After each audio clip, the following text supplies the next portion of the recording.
Hi everyone, it's Popeye from MilkTeaTime for localizers. As a special localization market in Mediterranean, Turkey has a specific culture that represents this area. So besides our impressions of its hospitality and warmth, as a tourist spot, let's listen to the authentic voices from a very professional Turkish localization manager, Eda. She has over 10 years of localization experience with a focus on the Turkish market. So let's listen to her perspectives about what makes Turkey so different and unique in terms of localization. Welcome. Hi, Popeye.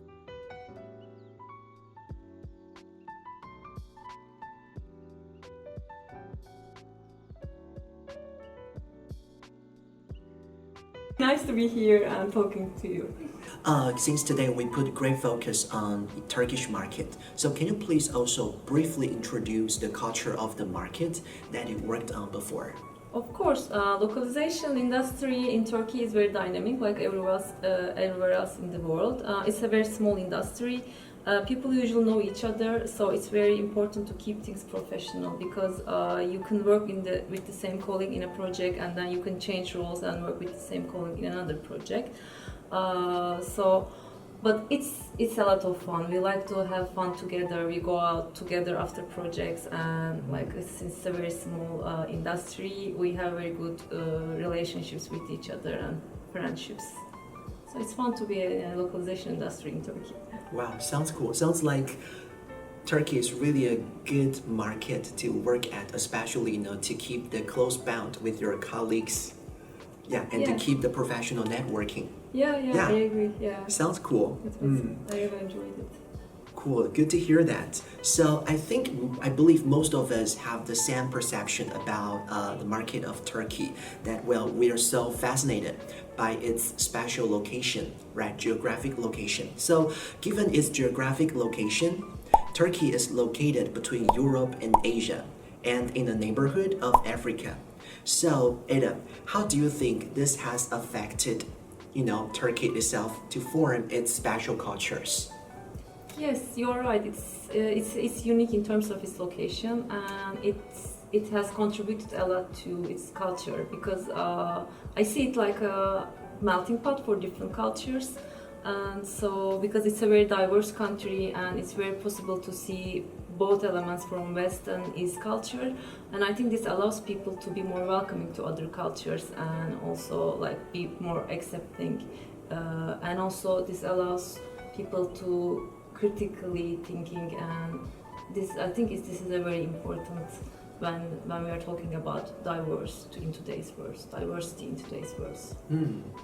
Well, it does sound like a melting pot, but as a localization manager, do you ever find such a cultural diversity a little bit hard for localization process, or is it ever hard for you to think of a representative culture for Turkey?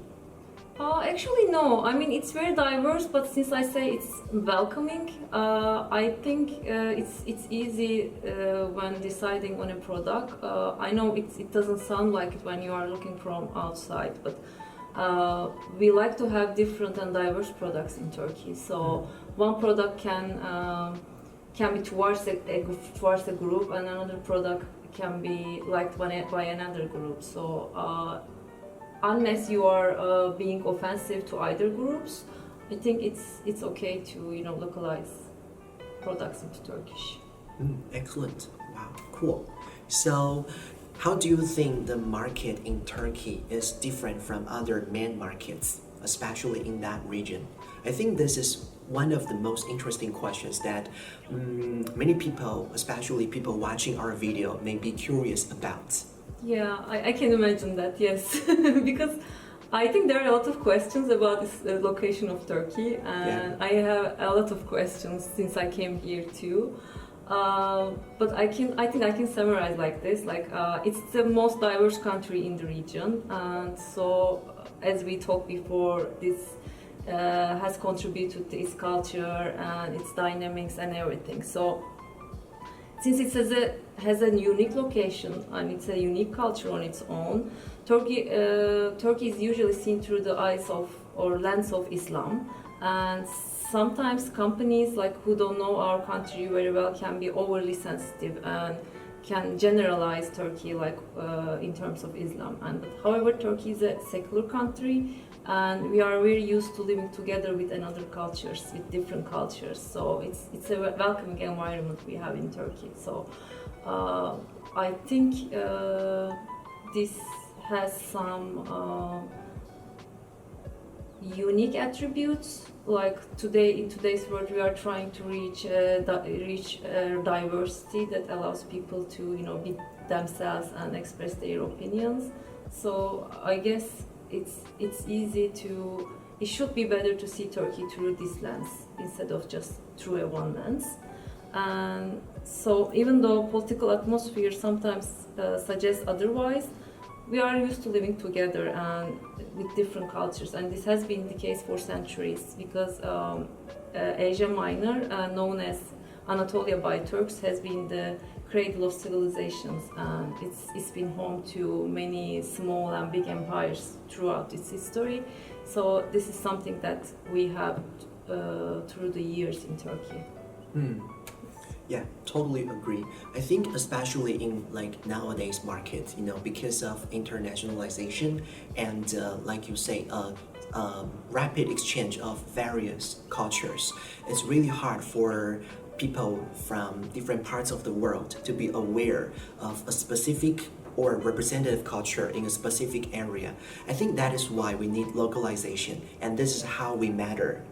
Agree, definitely agree. Yes. And it allows people to, you know other cultures and also communicate through localization, localized products, localized materials. I really find it fascinating. Yeah, me too. So, by the way, before the interview today, we did some research and we found something very interesting. According to Forbes magazine, Turkey is the 23rd largest economy in the world. But however, this market is usually neglected when it comes to localization. What's your opinions on this? It's true because Turkey has very complicated dynamics in terms of politics and finance, and I think due to its economic instability, companies may prefer to neglect this market or leave it for the last one because it kind of poses a risk to them because companies really value the marketability. So I think that's one of the reasons, and also it's difficult to categorize the country into area. So maybe due to its unique location and cultural differences, this also suggests the risks for the companies. But in my opinion, this is also very difficult for Turkish people as well because we Turkish people would like to be a part of the world and would like to have access to all the products that are available to other countries, and we would like to be treated as any other country in the world. I see. Wow. Well, I think for for a market like Turkey, it's really hard for them to to present themselves, especially to the world. I think there are some other countries or markets with specific locale in the world suffer from the similar situation. It's quite hard for them to find like self-recognition or identity issue in the world, especially when it comes to localization. Well, maybe we can make another episode about this in the future. Sounds very interesting. Thanks for the inspiration. So now we have one more question to go.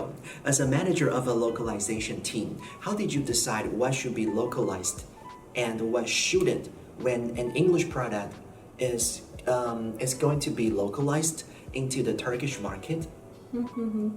Well, so far the decision to localize which products to Turkish was not a part of my role, but I have decided which products have more priority over others. So, and then prioritize the localization efforts according to this prioritization. This decision was based on the popularity of the product or how well it sells in the market.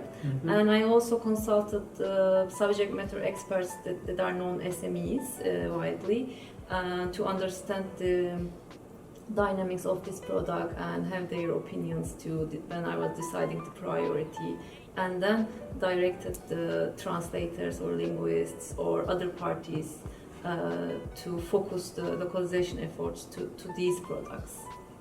So that was usually the process. Wow, sounds like lots of pre-localizability checks you need to do before you reach out to the translators or the linguists. Yeah, the localizability checks were part of like even before that actually, like before translation. Yeah.